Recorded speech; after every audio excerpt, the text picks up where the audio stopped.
Vacationing couples, newlyweds, and Disneyland guests all have been the subject of an urban legend involving hotel occupants who fall blissfully to sleep, only to wake up to an awful stench coming from either under the bed or inside the mattress. Closer inspection reveals that a dead body has been stashed away. Presumably, not anyone who had died of natural causes. This traveling tale has been confirmed multiple times over. At least a dozen newspaper stories have detailed hotel rooms that have doubled as body disposal sites. While the smell is usually apparent right away, at least one couple slept on a mattress containing a body in Atlantic City in 1999. Cases in Colorado, Florida, and Virginia have also been reported. In 2010, guests at a budget lodge in Memphis were horrified to discover they had been sleeping above the body of Sony Millbrook, a missing person. Fabric softener had been stuffed in the ceiling tiles to try and mask the smell. At least 3 other occupants had also rented the room since Millbrook's disappearance. A court eventually convicted Millbrook's boyfriend,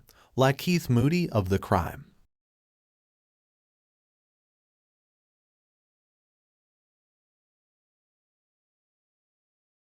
If you lived in or around Virginia in the 1970s, you were probably exposed to the story of the Bunny Man. In the tale, an escaped mental patient takes to gutting bunnies and hanging them from a bridge underpass. Later, the man is said to have graduated to gutting and hanging teens in a similar manner. Locals were cautioned to never be caught near the underpass, which is now known to most people as Bunny Man Bridge, on Halloween night. This story likely spawned from the very real presence of a roving madman in the area. In October 1970, a couple reported seeing a man dressed in a white suit and wearing bunny ears who began yelling at them that they were on private property. To punctuate his point, he threw a hatchet at their windscreen, apparently shattering it. There was a second sighting of Bunny Man 2 weeks later when a security guard spotted a hatchet-wielding man chipping away at a porch railing. Police tried, unsuccessfully, to locate the man. While he didn't disembowel anyone, the thought of an adult wielding both a hatchet and a pair of rabbit ears somehow manages to be just as disturbing.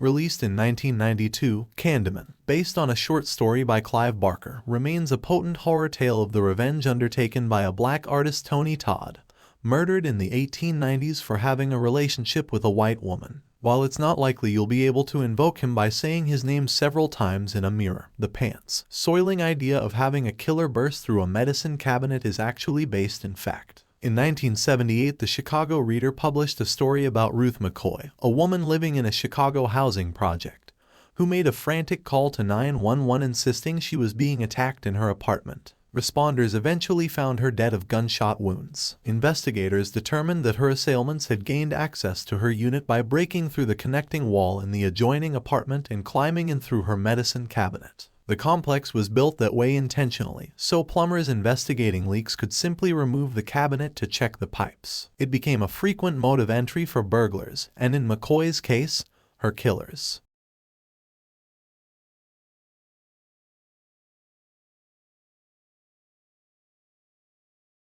Imagine finding yourself outside and alone in the dark on a residence street. You hear footsteps approaching. Suddenly, a man with a misshapen face appears. You run, terrified beyond words. You spread the story of a man with no face throughout Pennsylvania. Charlie No Face was actually a man named Ray Robinson, and he was no figment of anyone's imagination. Born 1910, Robinson was disfigured as a result of an electrical accident at the age of 8. He touched active wires, which effectively maimed him. Knowing his appearance could be disconcerting, Robinson took to taking strolls after dark. He often walked a path along Route 351 in Beaver County, Pennsylvania. While his intentions were honorable, encountering Robinson in the dead of night inevitably led to spreading stories about a boogeyman haunting the town. Robinson died in 1985.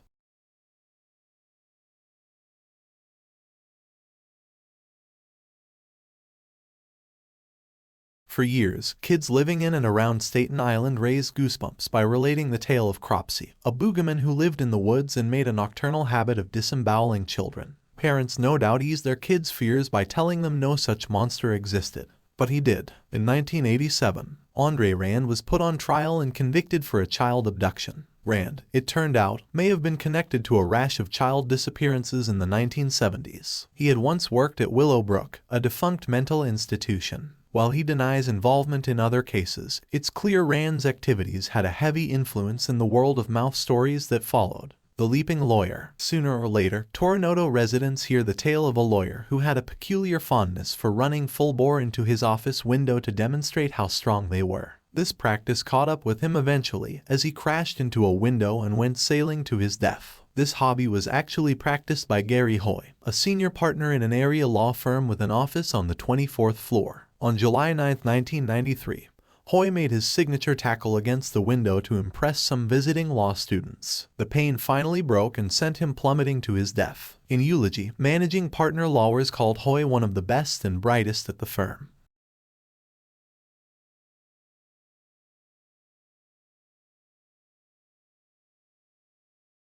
You may have had an overly concerned parent or friend warn you of people impersonating police officers, using that veneer of authority to attack victims who have let their guard down. While there aren't many who are in full patrol uniform or traveling in marked vehicles, there have been many documented cases of assailants posing as law enforcement. In Bloomington, Illinois, a man used flashing lights to get a vehicle to pull over. After walking up to the vehicle, the man tried, unsuccessfully, to overpower the driver before they managed to get away. In Fayetteville, Georgia, a man donned a uniform and pulled over a teenage boy on a bike, forcing him to empty his pockets. Talking to a real police officer later, the boy told them a second car pulled up with a man matching the description of someone who had been caught impersonating an officer 2 weeks prior.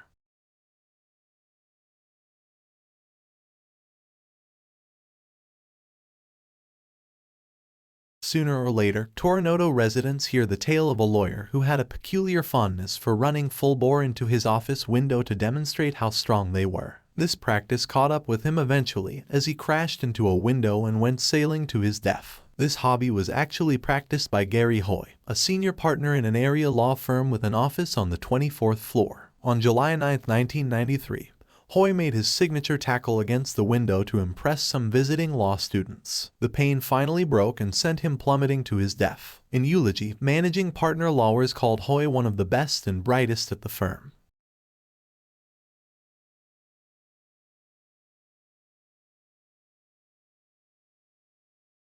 Vintage video gamers have long traded stories about a coin-operated arcade game circa early 1980s Portland that had strange effects on its players. The game, titled Polybius, was alleged to have prompted feelings of disorientation, amnesia, game addiction, and even suicide. The machine's cabinet was said to be painted entirely black, and it was rumored that stern-looking men would sometimes visit arcades to collect information from the machine before disappearing. Was it a CIA experiment spun off from MK Ultra, the psychoactive drug study conducted on unsuspecting subjects?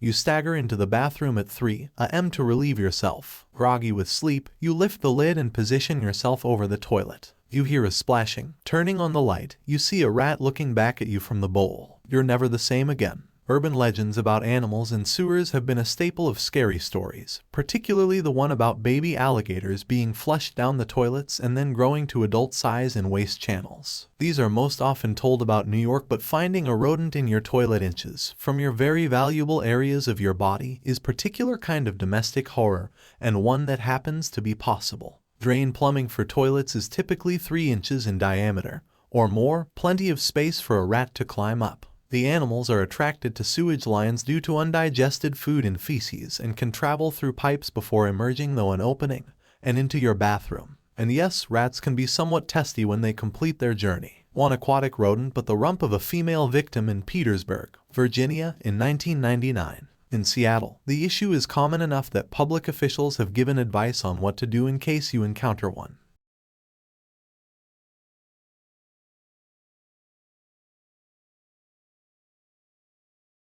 For decades, people who vacationed in central Maine's North Pond area were puzzled by items that would go missing. batteries and food from cabins, flashlights from camping tents. Rumors spread that a permanent fixture of the area would forage for sustenance and supplies. They were right. For 27 years, Christopher Knight lived alone in the woods, keeping tabs on the hikers, canoeists, and other temporary residents of the grounds. When he was confronted by a game warden in 2013, Knight admitted he was responsible for an average of around 40 robberies a year. Despite the likely protestations of family and friends who dismissed tales of a hermit lurking somewhere in the woods, his identification proved that someone had been watching and waiting for nearly 3 decades.